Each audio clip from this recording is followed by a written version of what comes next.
hello guys, කොහොමද ඔයගලන්ට?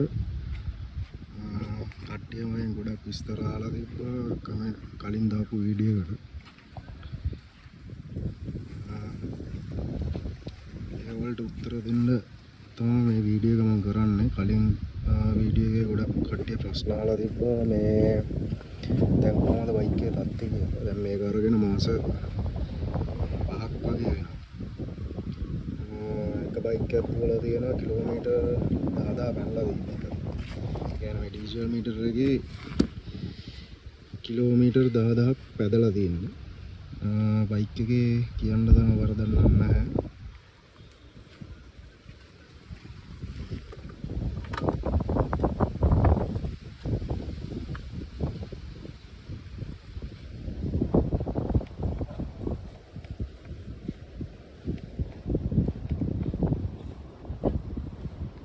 Kilometre 11,057ක් තාප sticker set එක තාමත් හොඳට තියෙනවා. 1118 ස්ටිකර් සෙට් එක. මේකේ අවුලකට කියලා තිබ්බේ පෙට්‍රල් ගහන දල අරගන්න පොඩ්ඩක් මුඩි අරගන්න පොඩ්ඩක් තාතක් තියෙනවා. ඒක තමයි අවුලකට කියලා තියෙන්නේ.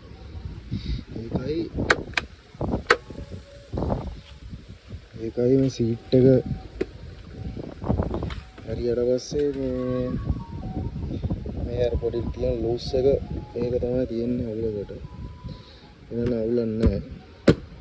එහෙම මලකඩ කාලා එහෙම මොනවත් එහෙම නම් මොනවත් නැහැ. ගොඩක් කට්ටිය කිව්වා මේක මේ අද්දන්නේ නැති කතාවක්. එහෙම අද්දන්නේ නැති කේස් එකක් නෑ මේකේ මේ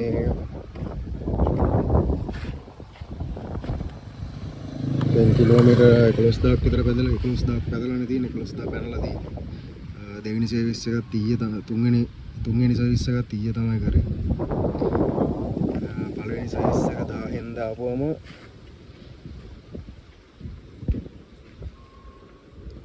දෙවෙනි සර්විස් එක දාන්න කියන්නේ කිලෝමීටර් 5000න් වගේ. ඊට පස්සේ තුන්වෙනි සර්විස් එක ඊළඟට මේ දැන් තමයි කරේ. බයික් එකේ එහෙම කියන්න වරදක් නම් මොකුත් නැහැ. තෙල් සාමාන්‍යයෙන් ලීටරයකට කිලෝමීටර් 50-55 වගේ අතර තමයි තෙල් නම් වැඩ කරන්නේ. 60ක් කරනවා කිව්වට 60ක්ම නම් කරන්නේ නැහැ. මේක නම් කිලෝමීටර් 3591යි පැදලා තියෙන්නේ. මේ බයික් එක ගොඩක් වෙලාවට ගෙදර තමයි තියෙන්නේ. ඒ නිසා මේ වැඩි හදින්නේ ස්ටිකර් සෙට් එක ගැන ගොඩක් කට්ටිය මම අහලා තිබ්බා මේක ගැහුවේ කඳානේ මේ පේරලන්ද පාරේ පසින්දු ස්ටිකර් කියලා මේ ෂොප් එකක් තියෙනවා. එකෙන් ගැහුවේ. මේක මට ගන්න රුපියල් 6000ක් වගේ ගියා. ඒ කියන්නේ මේ සෙට් එකටයි මේකටයි මේ ටික ගහලා තියෙන්නේ. තව මීටර් එක කළු කරලා තියෙන්නේ. ඒකයි මෙතන මේ හැන්ඩල් එකට ගැහුවා ස්ටිකර් එකක්. ඒකයි මේ සෙට් එක ගහලා තියෙන්නේ. අවුලක් නැහැ. ස්ටිකර් සෙට් එක දැන් ගහලා මාස 3ක් වගේ වෙනවා. මේ ඒකත් එහෙම ගැලවිලා කියලා නම් මොනවත් නැහැ. ඒකයි මෙතන මේ ස්ටිකර් එකක් ගැහුවා. හැක් වගේ දෙන්නේ.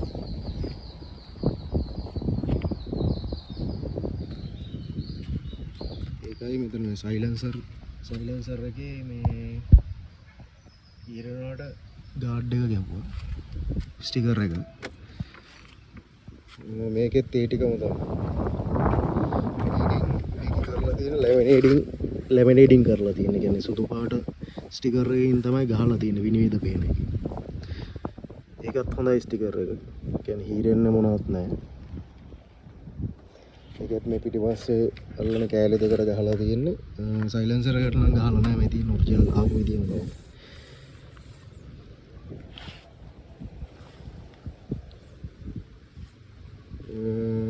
සාමාන්‍යයෙන් කිලෝ ලීටරයට කිලෝමීටර 50 55 වගේ අතර තමයි. ඉතින් 60ක් නම් කරන්නේ නැහැ කොහොමද.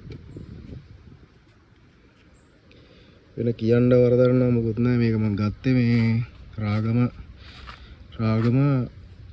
කියන්නේ මහභාග රාගම පාරේ. පේරලන්ද ෂෙඩ් එක ගාව තියෙන සනිත්ම රේඩියස් එකෙන් තමයි බයික් දෙකම ගත්තේ.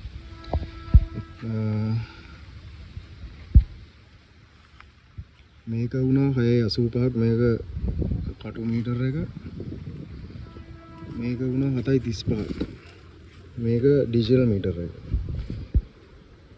ඔය කෙනෙක් මම අහලා තිබ්බා මේකේ මේ හැන්ඩල් එක ලොක් කරලා ඉවරලා මේ මෙතනින් වැහුවට පස්සේ ඒ කියන්නේ මෙතනින් වැහුවට පස්සේ කොහොමද අරගන්නේ කියලා. ඒකට කරන්න තියෙන්නේ මෙන්න මෙතන තියෙනවා මේ යතුරේ පිටිපස්සේ මේ හැඩයක් වගේ එකක්.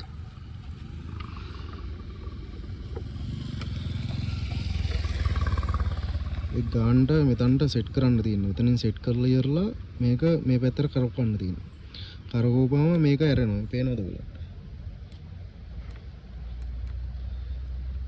මේක ඇරෙනවා. ඒකෙන් තමයි මේ හැඩල මේ ලොක් කරලා ඒ කෑල්ල අරගන්න තියෙන්නේ. ස්විච් සෙට් එකත් අවුලක් නැහැ. ඉතින් තිබ්බ විදිහටම තියෙනවා. එහෙම කැඩලා මොකුත් නැහැ. මාස 5ක් පාවිච්චි කරනවානේ.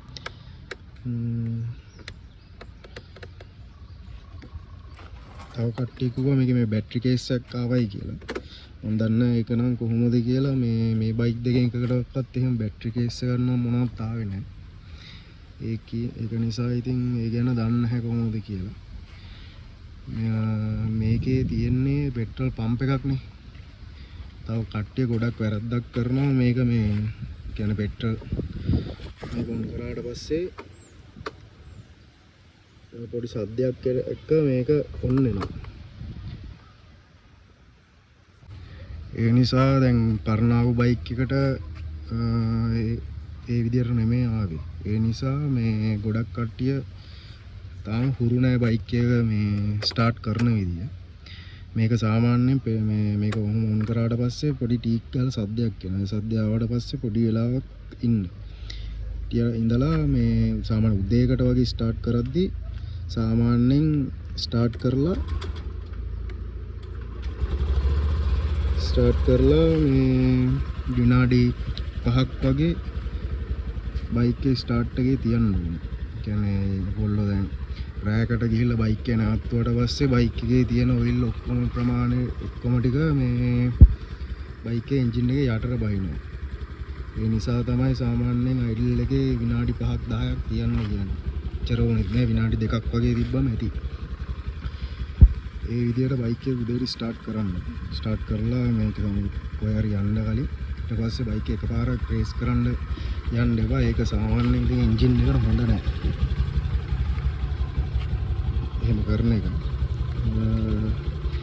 මොකද මේකේ තියෙන EFI තාක්ෂණය EFI මුට්ටයක් එක්ක තමයි මේ බයික් එක කාබුලේටර් නෙමෙයි තියෙන්නේ. ඒ නිසා අර පෙට්‍රල් පම්ප් එක ඔන්නනවක පොඩ්ඩක් ඉන්න. වෙන නම් ඉතින් කියන්න දෙයක් නැහැ. තව ආපු ඔක්කොටම වගේ ප්‍රශ්න වලට උත්තර කිව්වා. තව ඔයගොල්ලෝට මොනවා හරි දැනගන්න තියෙනවා නම් පහලින් කමෙන්ට් කරා යන්න. මම හැම කමෙන්ට් එකකටම පුළුවන් විදියට මේ රිප්ලයි කරනවා. ඔය ටික තමයි ඉතින් කියන්න තිබ්බේ.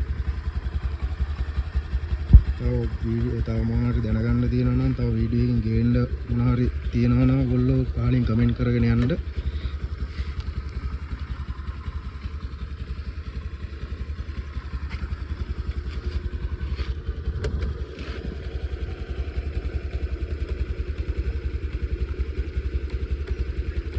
මේකේ මේ ස්ටාර්ට් වෙන්නේ නැහැ. මේක එහෙම ස්ටාර්ට් කරන්න බෑ. මොකද සයිඩ් ස්ටෑන්ඩ් සෙන්සර් එක සයිඩ් ස්ටෑන්ඩ් එක මේ ගහලා තියෙද්දි බයික් එක ස්ටාර්ට් කරන්න බෑ. 8 මීටර එකේ එහෙම ප්‍රශ්නයක් නැහැ. මොකද සයිඩ් ස්ටෑන්ඩ් සෙන්සර් එක මේකේ නැති නිසා.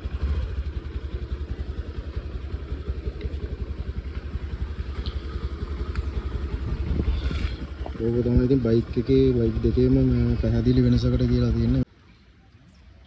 කටු මීටර එකයි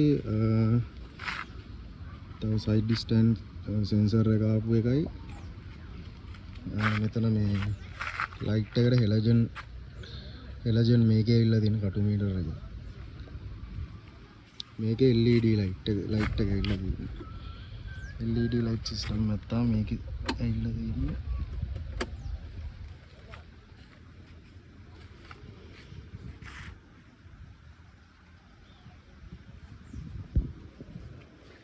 සාමාන්‍යයෙන් මේ කටු මීටර එකට වඩා ඩිජිටල් මීටර එක පොඩ්ඩක් ප්‍රමාණයෙන් ටිකක් උසයි පළලයි පොඩි වෙනසක පොඩි තේරෙන්නේ නැහැ සාමාන්‍යයෙන් පොඩි වෙනසක් වගේ තියෙනවා.